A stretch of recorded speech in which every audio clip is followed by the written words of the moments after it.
I still remember that day like it just happened yesterday. The sky was clear, the air was chilly, and I was full of excitement. I had planned something that, in my mind, was going to be a sweet little surprise. One of those moments that warm the heart and remind you why family matters. But what I didn't know at the time was that the surprise I thought I was giving was about to become the shock of my life.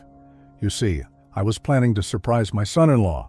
He had recently gone through a rough patch, long hours at work, stress piling up, and I just felt like maybe he could use a little encouragement.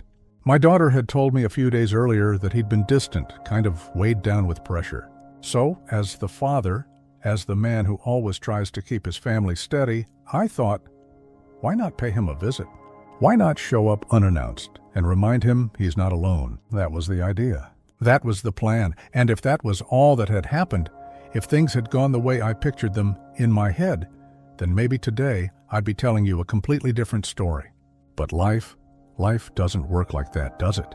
Sometimes life throws you into a scene so unexpected, so unbelievable, that you stand there frozen, unable to even process what your eyes are seeing. That was me, standing outside my son-in-law's house, staring at something I never thought I'd see. But let me back up a little bit. It started in the morning. I woke up earlier than usual, brewed myself a cup of coffee, and sat down at the kitchen table. My wife wasn't around. She'd said the night before that she had errands to run early in the day. Nothing unusual. She often had things to do, places to go, and I trusted her. I didn't think twice about it. As I sipped my coffee, the thought crossed my mind. Maybe today's the day to cheer up my son-in-law. Maybe today's the day to show him I care. I grabbed my phone, checked the time, and thought, if I leave now, I'll reach his place before noon. Maybe I can even bring lunch, sit down with him, and just talk like two men do. That thought made me smile. So I got ready, put on a nice sweater, slipped into my jacket, grabbed my car keys, and headed out the door. The drive wasn't long, maybe 30 minutes tops, enough time for me to think about how I'd approach the surprise. Should I ring the bell with a big smile? Should I walk around back and knock on the patio door like old friends do? I didn't know, but the idea of seeing his face light up was enough to keep me smiling. Halfway there, though, something strange happened. I was at a red light waiting when suddenly I saw a car go past. It looked familiar. In fact, it looked very familiar. For a second, I thought, wait, was that my wife's car? But the light turned green, traffic moved, and I brushed it off. After all, what were the odds, right? This city isn't small. Cars look alike all the time. And I didn't want to get paranoid over nothing. So I kept driving, but then, and here's where the story shifts, when I pulled onto my son-in-law's street and slowly drove up toward his house, my eyes locked on something that made my stomach drop. There it was, parked right outside his driveway. My wife's car. At first I froze.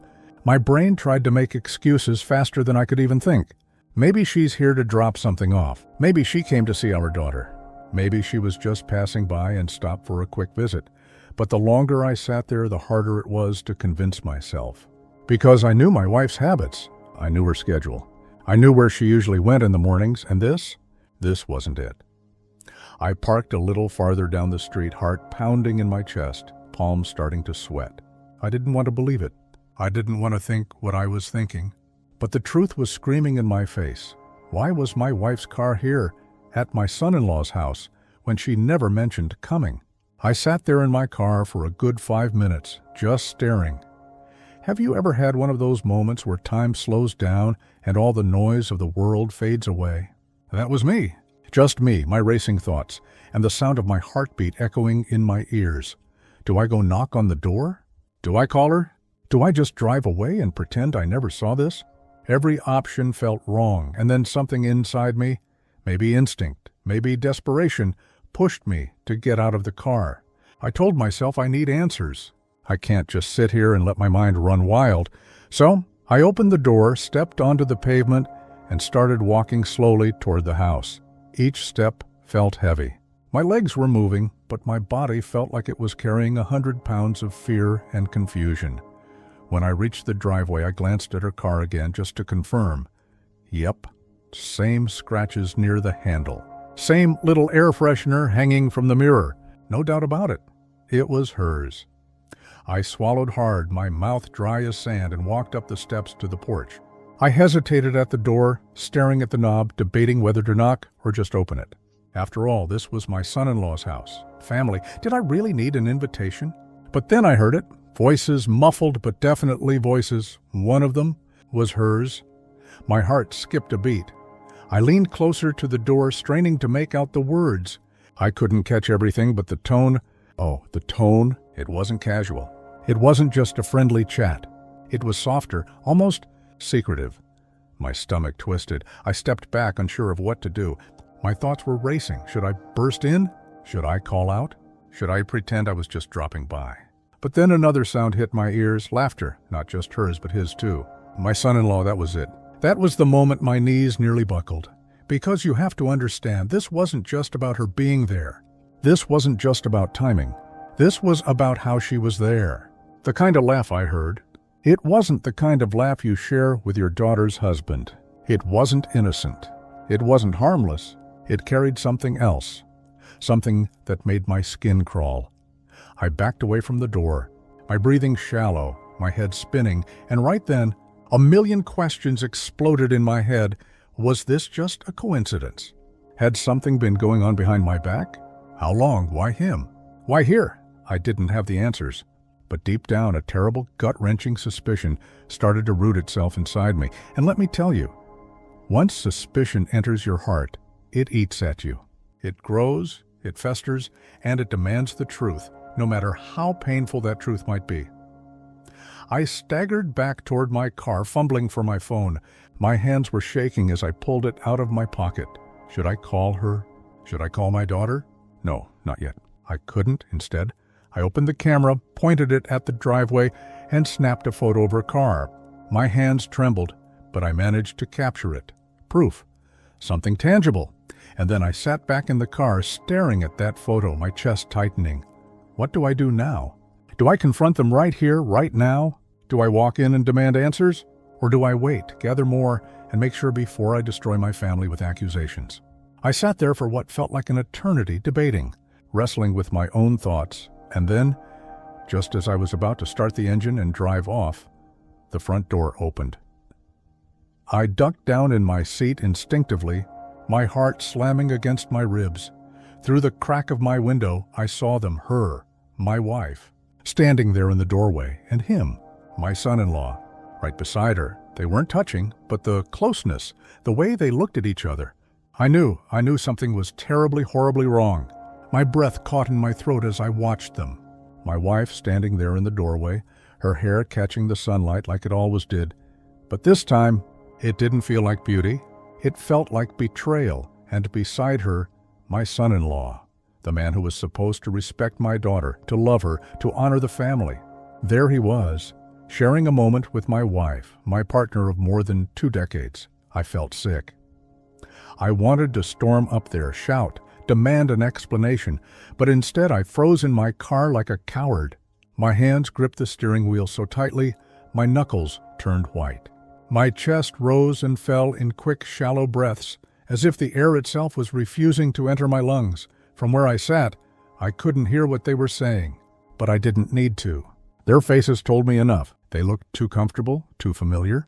As if this wasn't the first time, my heart sank deeper with every passing second. She stepped forward a little, glancing down the street, and for a terrifying moment, I thought she'd spotted me. I ducked lower, praying the car-tinted glass would shield me. She lingered there, speaking to him in a low tone. Then, as if sealing my nightmare, she reached out and touched his arm. It wasn't a long touch, not even intimate by most standards. But for me, for a husband watching his wife lay her hand gently on the arm of his own son-in-law, it was enough. Enough to confirm the storm that was already raging inside my head. I bit down on my lips so hard, I tasted blood. And then, as quickly as it happened, she walked back inside. The door closed, but the image stayed with me, burned into my mind. I leaned back against the car seat, staring at the ceiling, whispering to myself like a madman. No, it can't be. Not her, not him, not this. But denial was useless. I had seen it with my own eyes. The question was no longer if, The question was how long? How long had this been happening? How deep did this betrayal run?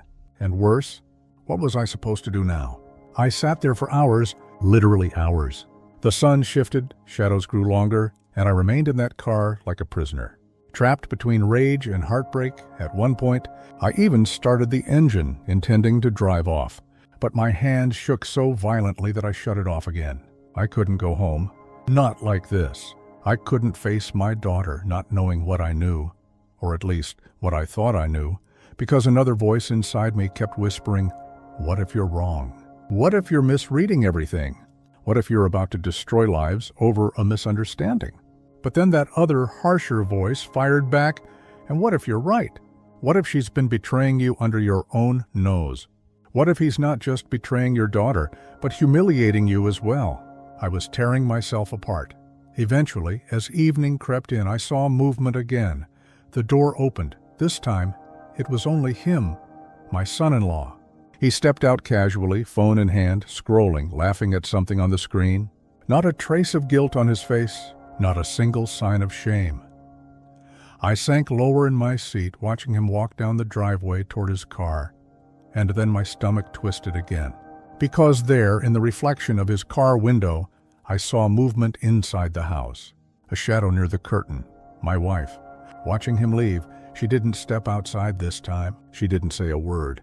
But the way she lingered there, behind the glass, confirmed everything I feared. This wasn't coincidence. This wasn't casual. This was something else, something wrong. When he finally drove away, I knew I couldn't sit there any longer. I had a choice. Confront her now while she was still inside. Demand the truth, no matter how ugly. Walk away, gather proof, and prepare myself before turning this into a family-shattering war. Both options felt impossible, but I couldn't let the night pass without answers. So, with my heart hammering in my chest, I opened my car door and stepped out. My legs felt weak, like they might give out under me, but somehow I forced myself toward the house. My hand shook as I reached for the doorbell. For a second, I hovered there, finger trembling, and then I pressed it. The chime echoed through the house. Silence, then footsteps. The door opened, and there she was. My wife. Her eyes widened slightly when she saw me, surprise flashing across her face, followed by something else, something she quickly tried to hide. You? What are you doing here?" she asked, her voice nervous, her hand still gripping the edge of the door. I stared at her, words failing me. I wanted to scream, to accuse, to demand. But all I managed to say was, "I could ask you the same thing." For a long moment, we just stood there, staring at each other. The weight of unspoken words hung heavy between us. Finally, she stepped aside, forcing a smile. "Come in," she said, her tone too calm, too rehearsed. I hesitated, but stepped inside. The house smelled faintly of her perfume, mixed with something else. Cologne. His cologne. The scent was unmistakable. My jaw tightened. She closed the door behind me, moving quickly to the kitchen. I was just stopping by to drop something off for him," she said, avoiding my eyes. "Your daughter asked me to. It was a lie. I knew it." She knew it, but I stayed silent, letting her twist her own words. Finally, I said quietly, "I saw your car here hours ago." Her hands froze mid-motion. She turned slowly, her eyes narrowing, her lips parting, as if to respond, but no words came out. Caught. Her silence said more than any words ever could. She just stood there, frozen, as if my words had stripped away every excuse she had prepared. I felt my fists clench at my sides. My whole body was trembling, not just from anger, but from heartbreak. "Hours," I repeated, my voice low, shaky, but sharp. "Not minutes, hours. You've been here the whole damn afternoon." She finally forced herself to speak. It's not what you think," I laughed bitterly, the sound echoing through the kitchen. "Oh, isn't it? Then why don't you explain it to me?" "Because from where I'm standing, it looks exactly like what I think." Her eyes darted away. She leaned against the counter, folding her arms across her chest defensively. "You followed me?" she asked suddenly, her voice rising. "You spied on me?" I stared at her in disbelief. "Don't you dare turn this around on me. Don't you dare." Her lips trembled, but she didn't speak again. I stepped closer, lowering my voice, each word deliberate. He's your son-in-law, my daughter's husband, our daughter's husband. And I saw you with my own eyes, standing here with him, touching him like, "Stop!" She snapped, her voice breaking, but I didn't stop. The words poured out like venom I could no longer contain. How long has this been going on? How many times have you come here while she's at work, while he's supposed to be with his wife? How many times have you betrayed me, betrayed her? Tears welled in her eyes. She shook her head violently, as if trying to erase everything I had just said. "It's not like that," she whispered. "You don't understand." "Then make me understand," I shot back. "Because right now, all I see is the woman I've spent 20 years of my life with, sneaking around behind my back with the man my daughter married. So go ahead, fix it. Tell me something that makes this less disgusting." Her lips parted, but no words came. She just stood there, breathing heavily, her hands trembling as she gripped the edge of the counter. I stepped back, running my hands through my hair, pacing the room like a madman. "You realize what this looks like, right?" I said, almost shouting now. "Do you even realize what you're doing to this family?" To me, to her, I wasn't with him like that, she said finally, her voice barely audible. I stopped pacing, turning toward her slowly. "Then why?" I asked. "Why are you here? Why spend hours at his house alone, when you knew damn well what it would look like?" Her eyes filled with tears again. She whispered something, but I couldn't hear it. "What?" I demanded. "I can't tell you," she said louder, shaking her head, tears spilling now, her words sliced through me. "You can't." "Tell me?" I repeated, my voice hollow. "After everything?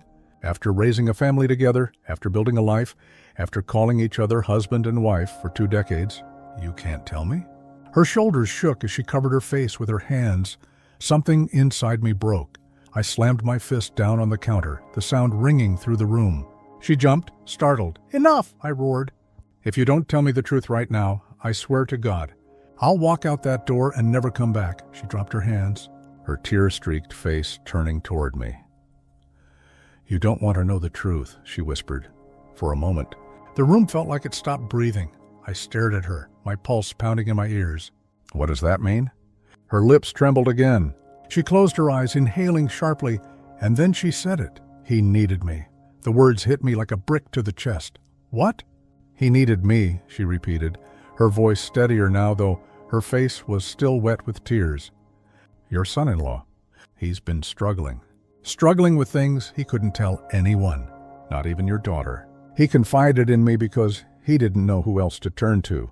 I blinked at her, disbelief clawing at my throat. "So you, became his secret therapist? His confidant? Do you even hear how insane that sounds?" Her chin lifted slightly, as if she was finally ready to defend herself. "It's not insane. It's compassion. He was drowning, and I couldn't just turn away." I staggered back, shaking my head furiously. "That's your excuse? That's what you're going with? Compassion?" "It's the truth," she insisted. He's been fighting things you wouldn't understand. And if I hadn't been there for him, I don't know what he would have done." I let out a hollow laugh. "So you're his savior now? You spent hours alone with him, lying to me, hiding it from our daughter, all because he needed you? That's not compassion, that's betrayal. Pure betrayal." Her lips quivered again. For a moment I thought she'd break, but instead, she whispered something that chilled me to the bone. It wasn't just him who needed someone. I froze. The silence in the room was deafening. Slowly I stepped closer. My voice came out in a rasp. "What did you just say?" Her eyes met mine, raw and broken. "I was lonely. Do you understand that? Lonely. You've been so distant, so consumed by your work, by your own world, that I felt invisible in my own marriage. He listened to me. He cared. He made me feel like I mattered again." The words shattered me. For a moment, I couldn't breathe, couldn't think, couldn't even stand upright. I stumbled back, gripping the edge of the table just to keep from collapsing. "You're telling me," I whispered hoarsely, "that you turned to him because of me?" Tears ran freely down her cheeks now. She didn't answer. She didn't need to. Her silence was enough. I felt a wave of nausea crash over me. My chest ached, as if my heart itself was being torn apart, ripped in two. My voice broke as I asked, "Was it physical? Did you sleep with him?" She shook her head violently. No, never. "I swear to you, it never went that far. but the way her eyes darted away, the way her voice cracked, the way she couldn't look me in the eye, it poisoned me with doubt. I wanted to believe her. God, I wanted to. But how could I? How could I when everything I thought I knew about her had already been ripped away? I staggered toward the door. I can't do this, I muttered. Please, she begged, rushing forward, grabbing my arm. Please, don't walk away. Don't tell her. Not yet, just let me explain everything. I yanked my arm free, my chest heaving. Explain, I snapped. You've had hours, days, who knows how long this has been going on, and you've never explained. You lied to me, to her, to everyone, and now you want time? You've had nothing but time. Her face crumpled, her body trembling as she sobbed openly, but I couldn't stay. Not another second. Without another word, I stormed out of the house, slamming the door behind me. I stumbled to my car, my vision blurred with tears. My hands shook as I gripped the wheel, trying to process what had just happened. Was she lying? Was she telling the truth? Was this all just some twisted emotional affair or something more? I didn't know. All I knew was that my family, my marriage, my entire life was on the brink of collapse, and I had no idea how to save it. I sat in my car for what felt like hours. The engine was off. The silence inside was suffocating. The only sound was my ragged breathing, broken by the occasional thud of my fist against the steering wheel. How had it come to this? How had my life, my marriage, my family turned into this nightmare? Every time I closed my eyes, I saw her face, her tears, her excuses, her confession. I was lonely. It echoed in my mind like a curse. Lonely. Lonely enough to turn to my son-in-law? I wanted to scream. I wanted to drive off and never look back. But something inside me, maybe stubbornness, maybe rage, refused to let it end like that. No, I needed answers.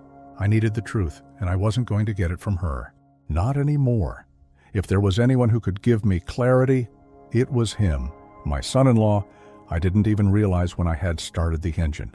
The car roared to life, and before I knew it, I was back at his street, parking just far enough away that I wouldn't be seen.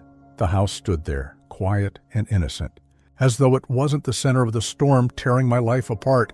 I saw no lights on, no movement inside, but I knew he was home, and I wasn't leaving until I spoke to him. I marched up the driveway and pounded on the door. For a moment, there was nothing, just silence. Then I heard footsteps. The door creaked open, and there he was, my son-in-law. His face paled the instant he saw me. "Dad," he stammered, his voice tight with panic. What are you doing here?" "Don't call me that," I growled, pushing past him into the house. He tried to block me, but one look from me was enough to make him step aside. His shoulders slumped, his face pale with dread. I turned to him, my chest heaving. "You and I said, my voice low and dangerous, "are going to have a very honest conversation. Right now?" He swallowed hard, his Adam's apple bobbing. "I don't know what she told you," he started. "Don't," I cut him off sharply. "Don't feed me more lies. Just tell me straight, what the hell has been going on between you and my wife?"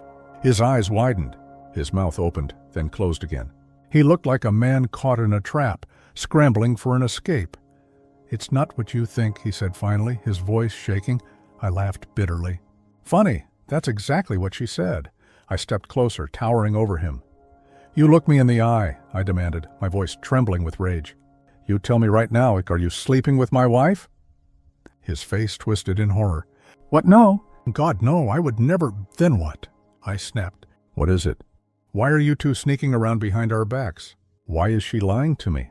Why did I find her car parked outside your house for hours?" His lips trembled. He rubbed his hands over his face, pacing the room like a caged animal. Finally, he stopped and whispered, "Because I didn't know who else to turn to." The words felt sickeningly familiar. I clenched my fists. "That's her line." "That's exactly what she said." "So what the hell does it mean?"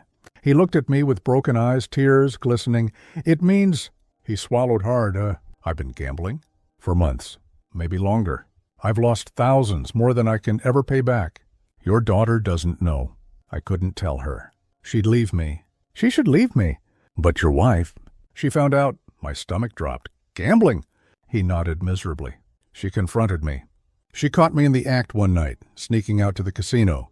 I begged her not to tell your daughter, And she didn't. Instead, she tried to help me, tried to talk me through it, tried to keep me from falling deeper. She stayed with me because I couldn't stop myself. She was trying to save me. I stared at him, my mind reeling. Was this the truth? Or another lie, another twisted excuse to cover something worse? Why didn't you come to me? I demanded, my voice raw. He looked at me as if I had just asked the stupidest question in the world. Because you terrify me, he admitted. You've always been strong, firm, unshakable. I didn't want you to see how weak I am. I didn't want you to know I'm a failure. I stepped back, shaken. He sank onto the couch, burying his face in his hands. I never touched her. I swear to you, it was never like that. She was just there for me when I couldn't hold myself together. And I leaned on her too much. I know how it looks. But please, believe me, I never betrayed your daughter like that. Not physically, never. I wanted to believe him. God, I wanted to. But the image of my wife in his kitchen, crying, whispering I was lonely, it haunted me. You expect me to believe she did all of this just to protect you? I asked, my voice shaking. He looked up, his eyes red, his face streaked with tears.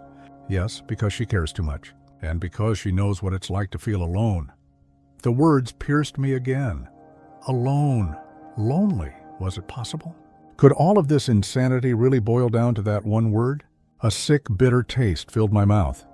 If he was telling the truth, then she hadn't betrayed me in the way I feared. But in another way, maybe worse, because instead of turning to me, her husband, she had chosen him. I left his house in silence. I didn't yell. I didn't threaten. I didn't even look back. The drive home was a blur. My hands gripped the wheel so tightly my knuckles turned white. When I walked through the front door, she was there, waiting.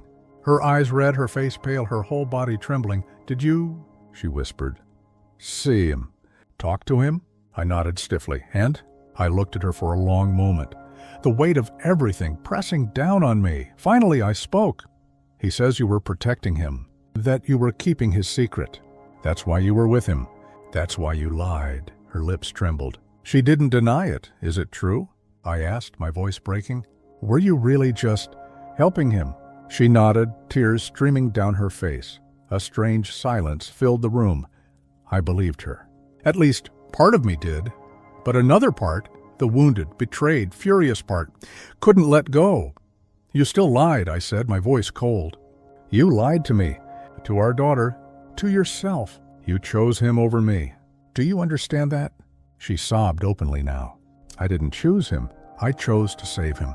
I thought I was doing the right thing. I shook my head slowly. No, the right thing would have been to tell me. To tell her, to face it as a family. Instead, you broke us. She fell to her knees, clutching my hand, begging. Please, please don't leave me. Don't end this. I made a mistake. A terrible mistake. But I love you. I've always loved you. I looked down at her. This woman I had shared my life with, who had given me children, who had stood by me through years of struggle and triumph. And for the first time, I didn't know if love was enough. That night, I slept in the guest room. The house felt colder than ever.